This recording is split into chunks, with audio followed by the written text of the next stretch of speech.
Hello my dear viewer.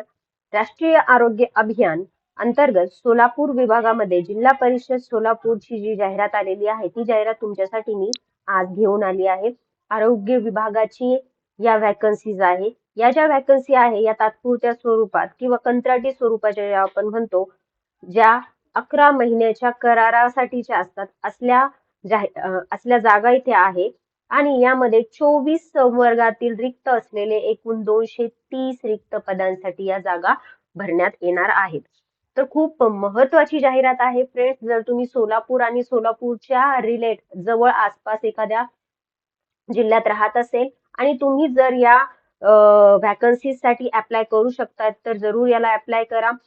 Vacancies कुठे आहे? राष्ट्रीय आरोग्य अभियान आरोग्य विभाग जिल्हा परिषद सोलापूर इथून हे प्रसिद्ध झालेलं परिपत्रक आहे. ही जाहिरात तिथून प्रसिद्ध होत आहे. तर मी जाहिरात तुम्हाला डिटेलमध्ये सांगत आहे फ्रेंड. जाहिरातीमध्ये आरोग्य विभागाच्या विविध पदांची इथे नावे दिलेली आहेत.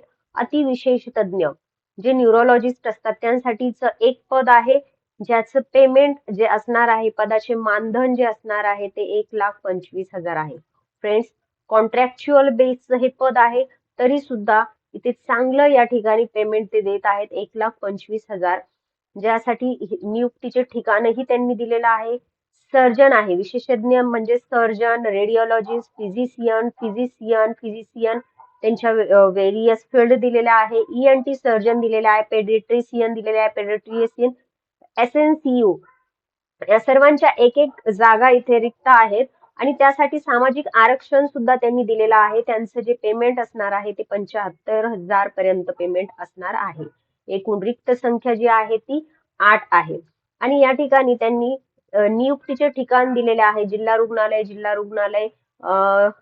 रुग्णालय जे असणार आहे ते अकलूज, पंढरपूर, अक्कलकोट या विभागातील या जागा रिक्त आहेत आणि या ठिकाणी तुमची पोस्टिंग होणार आहे. नेक्स्ट जागा आहे वैद्यकीय अधिकाऱ्याची. वैद्यकीय अधिकाऱ्यासाठी जे क्वालिफिकेशन आहे ते क्वालिफिकेशन त्यांनी दिलेलं आहे. टोटल जागा आहेत त्यांच्या 22 आणि त्यांचं मानधन जे असणार आहे ते 60,000 असणार आहे.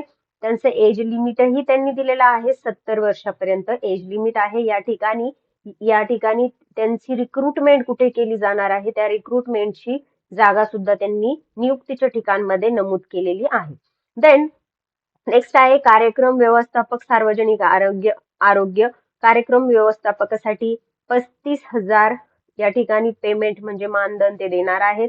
BAMS, BHMS, BUMS हे त्यांचं एज्युकेशनल क्वालिफिकेशन असणार आहे. जर तुम्ही या एज्युकेशनल क्वालिफिकेशन मध्ये बसत असतात तर या पदासाठी तुम्ही अप्लाय करायला हरकत नाही. नेक्स्ट पद आहे दंत चिकित्सक, वैद्यकीय अधिकारी RBSK, ऑडिओलॉजिस्ट यांचं त्यांनी एज्युकेशनल क्वालिफिकेशन सर्वांचं दिलेलं आहे. देन त्या ठिकाणी ते कोणती पोस्टिंग करणार आहे, मेल फिमेल वैद्यकीय अधिकारी, मेल फिमेल BAMS 28,000 पर्यंत ते पेमेंट देणार आहे. त्यांचं एज लिमिटही त्यांनी दिलेलं आहे. त्यानंतर नेक्स्ट पोस्ट आहे श्रवणक्षम प्रशिक्षक, मनोविकृती नर्स, सायक्रॅटिक नर्स ज्याला आपण म्हणतो, त्यांचं मानधन 25,000 आहे. एक जागा रिकामी आहे, कोणताही प्रवर्ग तिथे निश्चित नाहीये. आणि जिल्हा परिषदची जी कार्यालय आहे त्या कार्यालयात त्यांचं रिक्रुटमेंट होणार आहे. देन अर्थसंकल्प व वित्त अधिकारी, बजेट अँड फायनान्स ऑफिसर साठी BCom MCom या ठिकाणी एज्युकेशनल क्वालिफिकेशन दिलेलं आहे. त्यांचं जे पेमेंट आहे ते 20,000 पर्यंत आहे. 43 वर्षापर्यंतची एज लिमिट आहे. फिजिओथेरपिस्ट, कार्यक्रम समन्वयक, त्यानंतर नेक्स्ट पोस्ट आहे आरोग्य परिचारिकासाठी या ठिकाणी GNM, BSc nursing, MSc nursing with valid MNC registration आणि त्यांना पेमेंट जे असणार आहे ते 20,000 पर्यंत असणार आहे. कुठे कुठे त्या नर्सिंग असणाऱ्यांची रिक्रुटमेंट ते करणार आहे ते जागा त्यांनी दिलेली आहे. टोटल 83 वॅकन्सीज आहेत फ्रेंड. पे स्केल खूप जबरदस्त आहे, तुम्ही अप्लाय करायला हरकत नाही.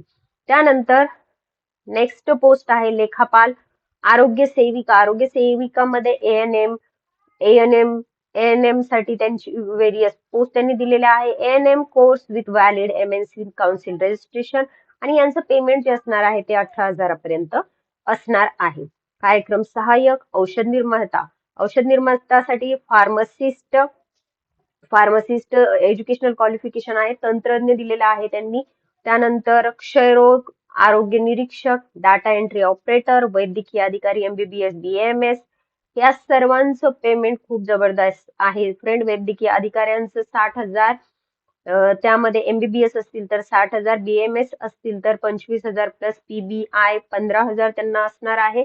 आणि त्यांना नियुक्तीचे ठिकाणही त्यांनी या ठिकाणी दिलेलं आहे.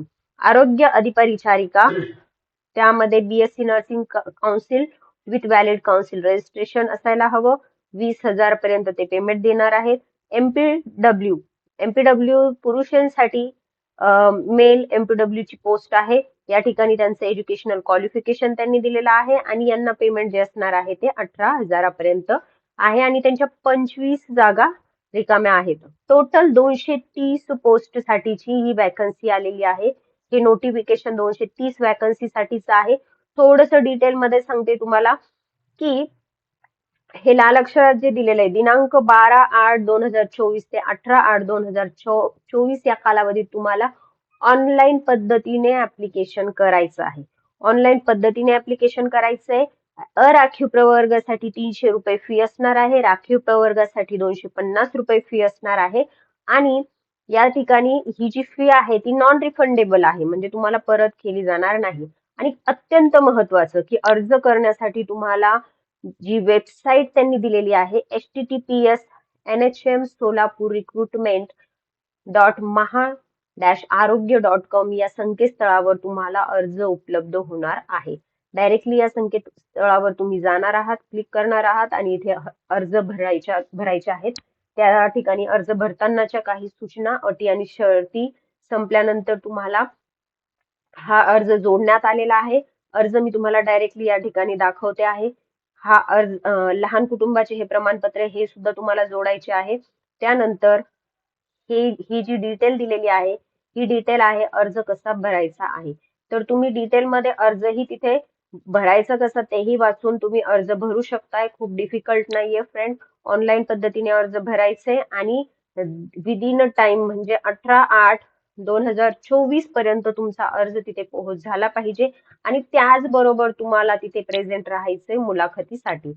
त्यानंतर मुलाखतीला प्रेझेंट राहत असताना तुम्हाला जे नेसेसरी डॉक्युमेंट आहे ते डॉक्युमेंट घेऊन जायचे आहेत.